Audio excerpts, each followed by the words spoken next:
Hi, everyone.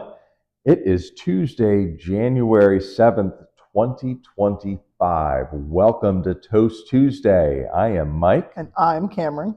And we're back. Happy New Year, everyone. It's our first episode. I'm officially declaring this is season 2. Beautiful. So our first episode of season 2. Yeah, we didn't get canceled. No, we did not. We're back. We're back for renewed. Another season. We got renewed. It's going to be a great season of information, education, and of course, fun. It has to be fun. All right, so here we go. 2025. I think it's going to be a great year. I think it's going to be a great year full of great wines. We're going to have some new wines coming out this year. We're going to get some of the old wines that you love that are sold out currently. We're going to get those back on the shelf. We've got our February Valentine's Day pairing that we're going to do again this year. Pickle pairings are coming back in March. Yep, classic. You never know what else Jane and I are going to be working on. Throwing out there. I think 2025 is going to be another great year. Beautiful. And excited to share this with you. So, good. Yeah. I'm excited. Yeah, of course. Here we go. How was your week? Oh, it was pretty good. Yeah. I will wait to share some big news soon until everything is official. Big news soon. Big news. I'm very excited. But I've been watching The Penguin, and I just finished that not too long ago. And what's your official take? It is really, really good. Yes. It had you on the edge of your seat the entire time from start to finish. I've never had a show like that ever do that. It was so good. The Penguin. Okay. I've heard people like that. It is so good. Is it like a Batman thing? Yes. Batman so it's or is it just the Penguin? No, just the Penguin. It's just the him. Penguin. Okay, just the bad things that he's up to. Okay. Insanely horrible. All right. Good. So there you go. So Cameron's review of The Penguin. So good. You liked it. Thank you. Very good. We'll wait for your big news. Of course, I'm excited for the big news. All right.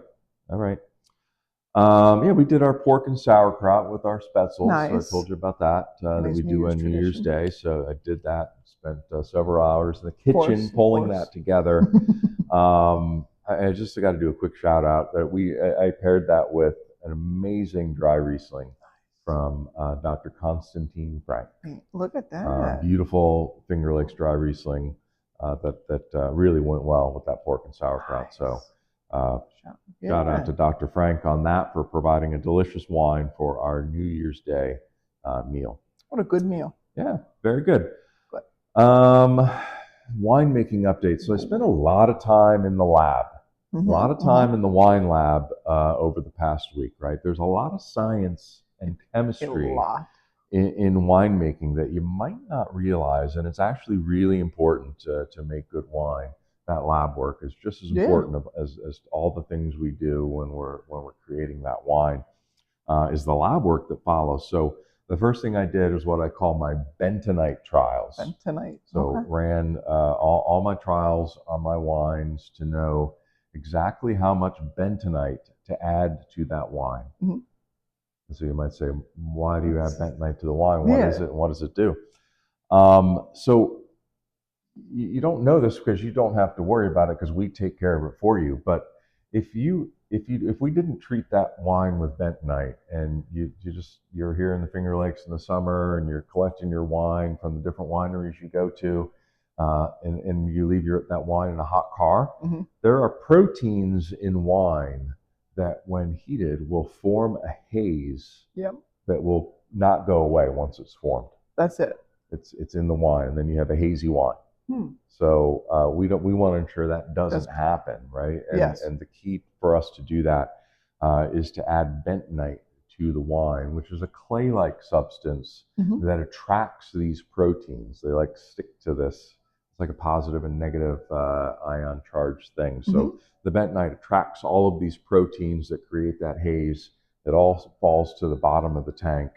We take the wine off of the sediment at the bottom, and then those proteins are gone. So that is interesting. But we don't just want to just dump bentonite in there willy-nilly because while it attracts these proteins that will create that haze, it also can strip the wine if you put too much in of its flavor, of its color. It will do other things to it. So we just want to put the minimum amount needed in order to have that effect of taking those proteins out. So I'm not going to get too deep. I actually made a video last year of how we do these bent night trials. I never put it out there. No. I might do that. Maybe we'll do Yeah. that on a one-off or something, to really geek out and show you how we actually do this and what it's about. So rather than get into all that here, did all my trials, so know now how much I need to add to each of our wines in order to take that haze out.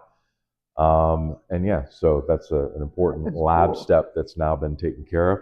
And listen, none of that bentonite is in the final product. No. It all falls out to the bottom. We rack it off of that, and if some just have, we filter everything before we bottle it. So don't need to worry about any of that being in the wine itself. But it's a pretty cool process. I like that. And again, this way you don't have to worry about leaving your wine in a hot car because it's not going to create that haze. Cool. Yeah.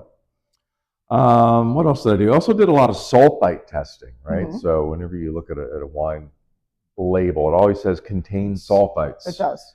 Sulfites, or potassium metabisulfite, is what protects wine from, bacteria and other microorganisms that can get into a wine and really wreak havoc on it, as well as helps protect it from oxidation. We always want to make sure we have our wines, while we're aging them, at a certain sulfite level so that it is protected while it's sitting in the barrel or while it's sitting in the tank. And so generally once a month, I would say, maybe once every 2 months. Once a month is probably what I should be doing. But I'm doing sulfite testing on the wine to understand how much free sulfite, or free SO2 we call it, or sulfur dioxide, is in the wine to help keep it protected. Meaning it's not been used up yet, it's there. If something was to come into it, it would help protect that wine. And I need to make sure we keep it at a certain level. So I test it, see where it's at, and then I will add this potassium metabisulfite into the wine to get it back up to the level that it needs to be. Because it does deteriorate over time. It doesn't stay as a fixed thing. So did that as well. So it's been a busy week in the lab working on our wines to make sure that these 2024 wines are going to be showing their best. Perfect. So glad to have that done. Look at that. Especially with what I'm going to say next. What's going on at Toast Winery? Absolutely. We've got our winter break coming up. We do. Our winter break is coming up. That's one of the reasons why I wanted to do all this lab work before we went on our winter break. Again, we talked about this last week, but just a reminder, we will be closed starting Sunday, January 12th. We will close and be back open on Thursday, January 23rd. Nice. So it's about 11 days there. Pretty good break. Where we're going to be closed. So again, this is our annual winter break. It gives Jane and I a chance to kind of recharge and take some time off in what is generally a slower month, as people come back from the holidays. They're not really taking time off or going out to the Finger Lakes. Some certainly do. Yeah. I think it's a great time to visit, actually, because it's a little bit slower. But we're going to take the opportunity, like a lot of our peers do, shut down for a little bit of time to catch your breath and take a little bit of a break. So that's what we're going to be doing. Of course, you're going to be doing that too. You got anything special planned that you're going to do with your time off? I've got a lot on my slate here. I don't know. I want to catch up some old movies. I want to go to all these different restaurants, all these different wineries that people have been mentioning that I should go to. Yeah. So got a week filled with things like that. Okay. So I'm excited. Good. It'll be a good break for you as well, right? To recharge before you come back. Jane and I are going to Canada. Absolutely. So we go to Canada. I know some people say, oh, you're going somewhere warm, right? I said, no, we're going to Canada. Most people go south. We go north. It's our third year in a row doing this. We go to the Niagara-on-the-Lake region of Canada, which is also a very beautiful wine region. Of course. Similar to the Finger Lakes. We go up there. They have their annual ice wine festival during January. Jane loves ice wine. It's a great opportunity for us to go and really relax, go visit some other wineries and see what they're doing up there in Canada, which makes some wonderful vinifera wines. You would think, well, isn't it cold there? Yeah. Their climate is actually warmer than our climate here, because they've got two Great Lakes that sit between them, Lake Erie and Lake Ontario, which really helps regulate the temperature up there. That is cool. They get less snow, less colder days than we have here in the Finger Lakes.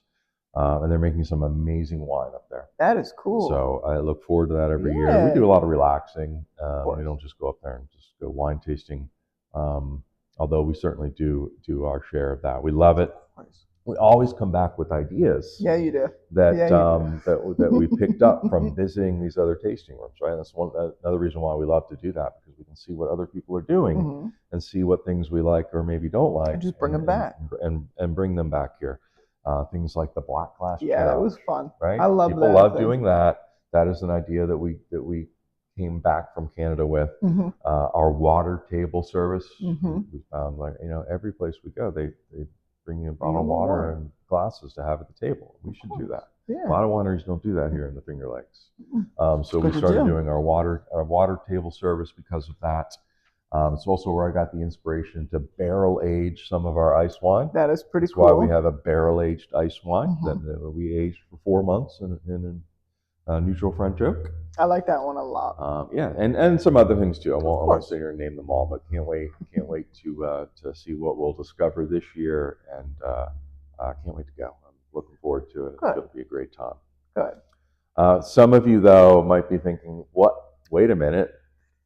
What about Toast Tuesday?" I'm going to miss. I'm not going to have a Toast Tuesday next week. I'm going to be here for Cameron's Toast not going to be here. No. I'm not going to be What's here. What's going to go on? Never fear. We are likely going to do some recording while we're in Canada. Good. You won't get to see Cameron. No, that is okay. But we may get a Jane appearance. That would be nice. We may get a Jane appearance. There's a little glimmer so of far. it. No, she's not been on. She's not stayed away. No promises, but maybe. We'll see if I can get her to make an appearance. Maybe. I think I might be able to do it. Across. All right, so I might have the Jane's debut for a Toast Tuesday coming at you from Canada. Of course. So, yeah, look forward to that. Again, Sunday, January 12th. Not open again until Thursday, January 23rd. Nice. Good break. Good. Well, Cameron, what are we drinking today? Our first wine of 2025. What do we have here? Well, let's start it off with a good celebration, our 21 Celebration White. 2021 Celebration White. Yes. So this is a new vintage that actually we just dropped. We did. We just we just finished our 2020 vintage. Now we've got our 2021 out.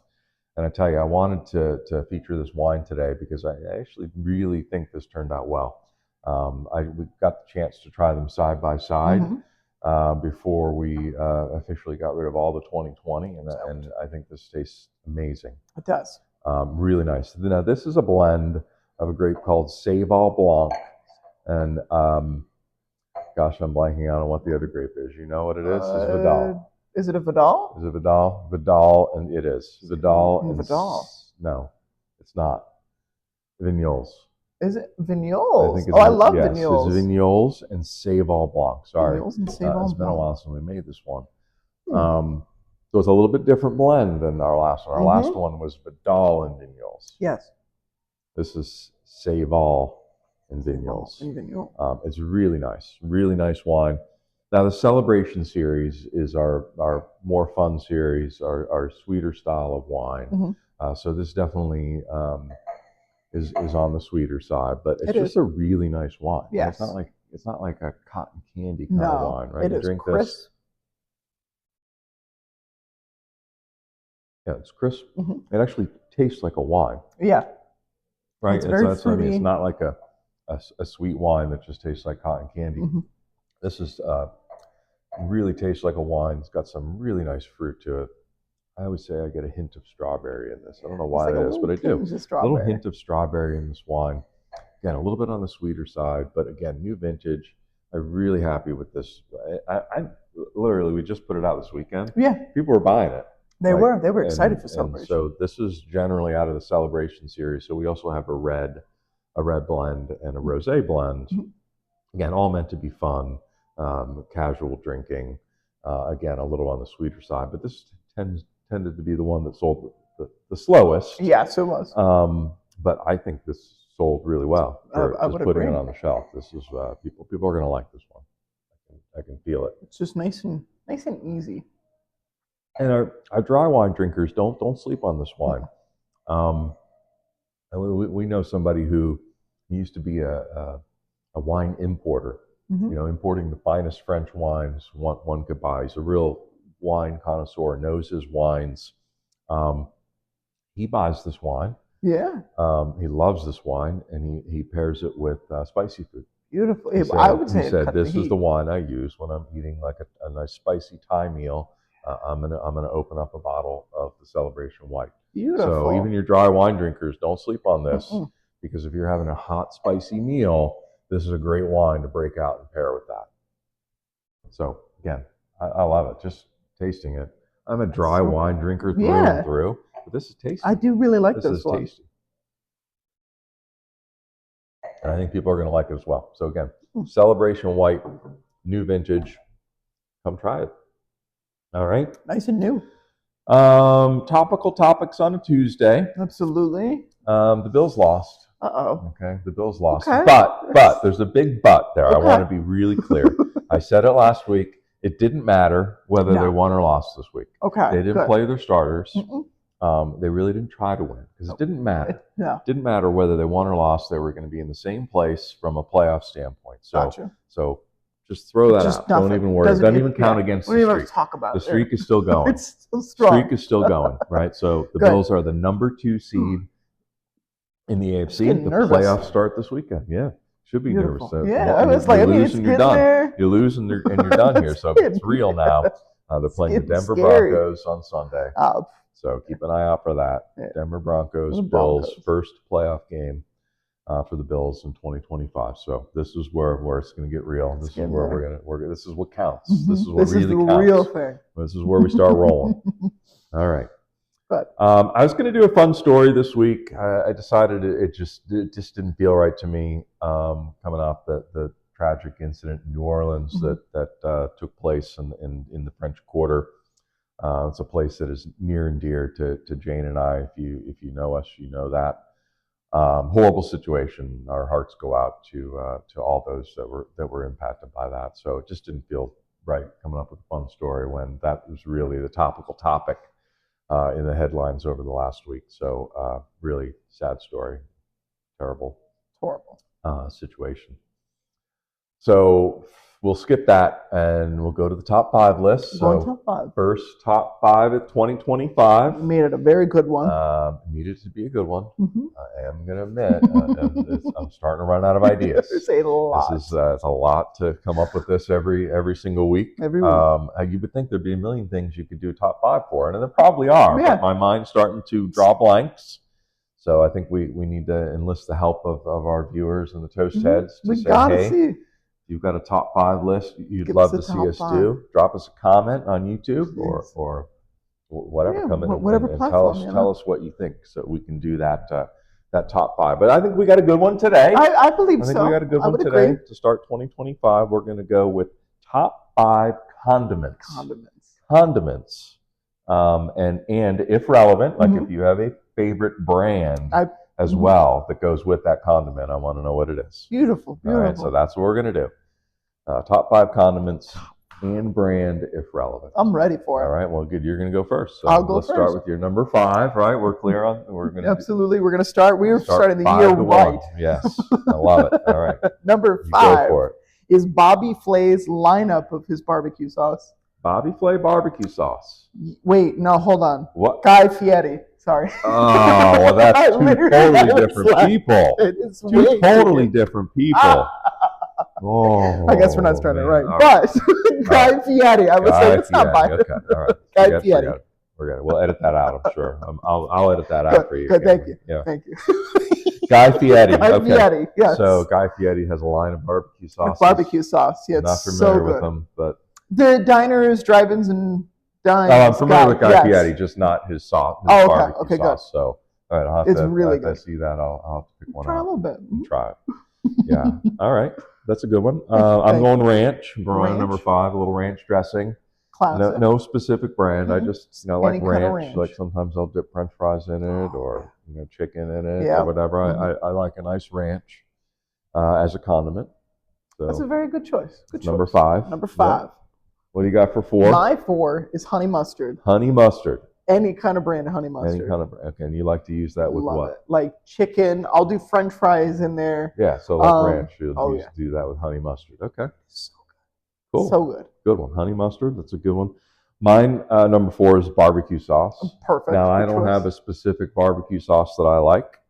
I just love barbecue any sauce. kind of barbecue. Yeah. I tend to go towards more of the spicier ones than the sweeter ones, but I like barbecue sauce. Good choice. Yeah. All right. I'm going 3. Mayo, but a very specific mayonnaise, okay. Is Hellmann's olive oil mayo.